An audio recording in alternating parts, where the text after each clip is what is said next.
Hello, Panther educators. This screencast is going to focus on the Google Classroom setup protocols for the 2021 school year based on parent feedback from last spring's emergency remote learning situation.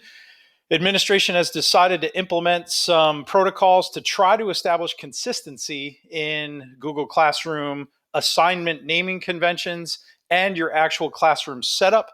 I'm going to take you through the setup process right now, and I will talk about the organization of assignments in a separate screencast, which you will have access to as well. So first thing you want to do, in a previous video, I showed you how to archive classes. I highly recommend that you do that. Now we're going to set up new classes for the 2021 school year.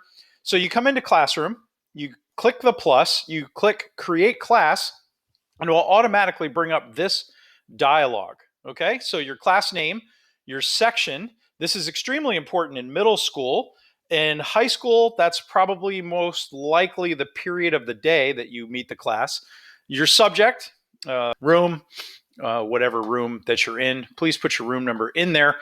Please put as much information in here as possible.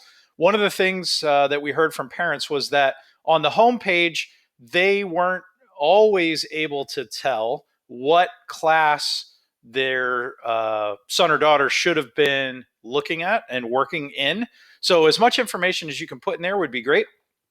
Just so you know, when you set up a class, your name as the lead teacher appears on the tile on the home page, like you see here with Emily Calaman in this 6th grade library class. I'm a student in that class. So they will see your name here. So you don't necessarily have to put your name in the title of the class unless you think it's easier for your students. Okay, so I have a high school and a middle school sample class set up here. So let me open the high school class. And once you set up your class, you'll come to this page. You click the gear, and it's going to bring you in. You'll be able to see all the information that I just entered, right? For section, I put period 6 for this high school class. I'll show you the middle school class in just a second. Room C19, subject world history. Now, down here, let me just switch over to the middle school class real quick, just to show you something. I used Dana Hines' information for ancient civilizations here, and when we click the gear and go in, notice I notice that the section numbers are really important to middle school because you have a rotating schedule, and classes are identified by the section, not necessarily by a period of the day. So I put in here 8S ancient civilizations. That's how it will show up on the student's homepage as well as mine. Class description, Mesopotamia to Rome, full send. I understand students will find that funny. I don't know. Section, 8S, a little redundant, but won't hurt. Room 209, subject, social studies. All right. And now we come out down here to the general tab. Here's your class code. This is what you give students to join the class, which you'll still be able to do in the hybrid scenario when kids are in front of you in class. I'm going to talk about how to add class who may be remote, how to add students who may be remote to Classroom in just a second. Stream. Okay, I would recommend students can only comment on the stream. You have 3 options here. Students can post and comment. If you want students to be able to generate a post, so they can just ask a question on the stream. Hey, I have a question about this, that, or whatever, right? You would pick this one. Only teachers can post or comment. That means you can post, you can comment on your post or co-teacher's post, but students can't comment at all. I like this one, but again, that's personal preference. Classwork on the stream. Again, here you have 3 options. I like condensed notifications. So when I put an assignment on in my classroom, on my stream page, which remember is the page that students land on when they open that classroom from the classroom homepage, it will say Todd Whitman added Latin American Revolutions assignment. And that's it. That's condensed notification. They would click on that and it'll take them to the assignment, or they can go to the Classwork page and it'll take them to that assignment. Show attachments and details. This is if you want everything that you're posting for those assignments to show up on the stream. I don't recommend it. That's going to get very cumbersome and cluttered. We're trying to avoid that. That was a complaint that we had from parents. There was just so much information to sift through, and classrooms looked so different from teacher to teacher. So I'm recommending condensed notifications. Hide notifications, then nothing assignment wise would post on that stream page. I don't recommend that only because remember, that's the landing page that students enter first when they enter the classroom. So I think it's nice to have them see assignments that you've posted. Again, it's personal preference, but I think condensed notifications works best. Show deleted items, only you can see it. That's just going to clutter up your stream. I would get rid of that. I'd leave it off. Guardian summaries. We relied heavily on this in the spring. In a previous version of this screencast, I recommended that you turn it off to avoid confusion about grades. Well, I'm going to reverse that decision at this point upon further review and feedback from teachers. We think Guardian Summaries is actually a really useful tool for parents. So we're going to recommend that you turn on Guardian Summaries. Add class to Guardian email summaries. Yes, add class. All right. And then you're going to have to click save. And now Guardian Summaries will be enabled. So when you come over to the people page, you'll notice here that if I want to invite Michael Billman's Guardians or Dan Schumann's Guardians, I would click that, enter an email address that you have from the parent, and then they will accept on their end, and then they will start getting weekly or daily summaries, depending on what they choose, of assignments completed, assignments turned in late, assignments missing, the status of every assignment in Classroom. It gives a very granular view of what students are completing and not completing in Classroom. The really, really important thing here is in the setup area is to leave this no overall grade, okay?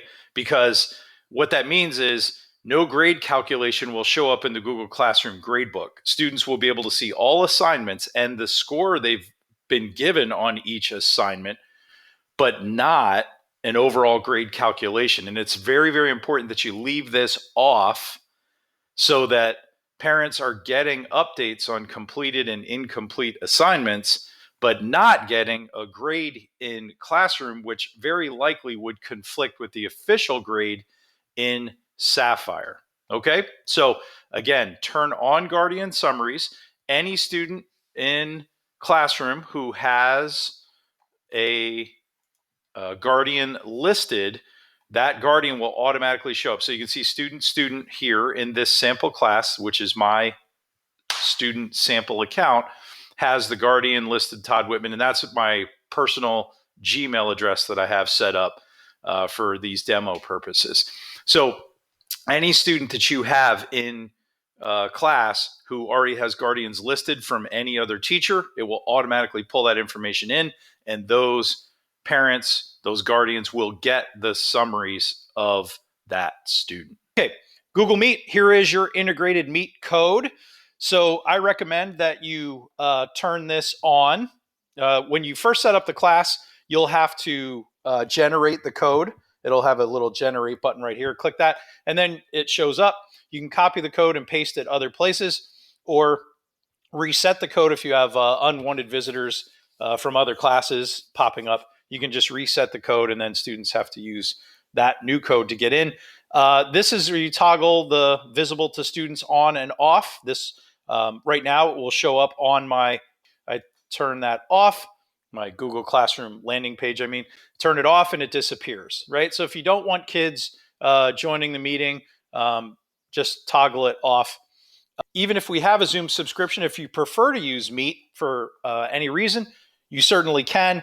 And we're recommending that you use the Meet code through Classroom only. There are multiple ways to push out a Google Meet code to students. We're recommending that you use the Google Classroom integrated link. It's much more secure than any other way to push out a Meet code to students. Okay, down to grading. This, again, related to the Guardian summaries above. In order to keep things as consistent as possible, we're asking you, this is the default, we're asking you to keep it no overall grade. Now, in the past, and especially last spring, you may have used total points or weighted by category and had Google Classroom Gradebook calculating grades, but we don't want to do that because unless everything is exactly the same as in Sapphire and you're entering grades at exactly the same time in Sapphire and Google Classroom Gradebook, you will most likely have different grades for every student at any one time. That is going to create a problem. So please leave this no overall grade. Again, we're trying to push students and parents to the Sapphire portal to get all their official grading information. That hopefully will alleviate a lot of communication issues and save you a lot of time writing emails explaining why grades are inconsistent or whatever. All right, now categories. Even though we're not using the Google Classroom Gradebook, I would still recommend that you set this up with anything that you normally use as a category in your classroom, right? So I have tests, homework, projects, and participation. So tests, normally, I'm not a 100-point test guy. I was a points possible, but I'll just go 100. Homework, my default homework is 10 points. Projects, I'll just put 50 in here. Participation, I'll put 5. Maybe you're going to give a daily participation grade if we're in hybrid or full remote. So what that does is, you'll see this in the next video that I do on the assignments protocol. You'll see that when you select the category test, it will autofill 100 in the point total, which you can obviously change. And you can come back in here into settings and change it anytime. So you get a week into the school year and you're like, you know what, I think I want 15 as my default homework. You can come in and change it anytime. And you can add a grading category. Let's say you do a daily warm up, right? And that's your little anticipatory set that you're doing with a question in Classroom or a poll in Zoom or Google Meet. You can enter a new category, daily warm up, and 10 points. And there you go. We click save. And there we go. Now, on your home page here, notice your class code is there. Your Google Meet link is here. And it's telling me right now that it's not visible to students. I don't have it on. So if I want to go in and change that, I just go down to Meet, toggle that on, click save. And now back on my home page, there you go, right? Students can just click that, they can see it, and they can go. Now, you may want to change your theme or upload your own photo. This is ancient civilization, so maybe the earbuds don't really go along with that, but it's not my call. If you click the toggle button here, you can see, and students can do the same, they can see all the other class information down here, which is why I said fill in as much of that information as you can on the class description window. All right, classwork. I am going to just go through this really, really quickly because we've got another video on assignments. So you can create an assignment, which is, attachments and directions, which is what we use it most for. Quiz assignment, which is going to give you the option to upload or create a Google self-grading quiz using Google Forms. And you can use Chromebook locked mode, which means students on a Chromebook can't open any other tabs while they're taking the quiz. You can ask a question, which is great for that anticipatory set warm up for the day, or your exit ticket to gauge participation at the end of a lesson. Material, this is what you would check for, if you wanted to push out just a reading assignment or an image or a folder of images, anything that you want students to have access to, but they don't really have to submit anything. And reuse post, this is going to be really, really helpful. This allows you to reuse anything in another Google class, a current class, an archive class from last year or 5 years ago. It's really, really helpful. And topic, this is going to be extremely important this year.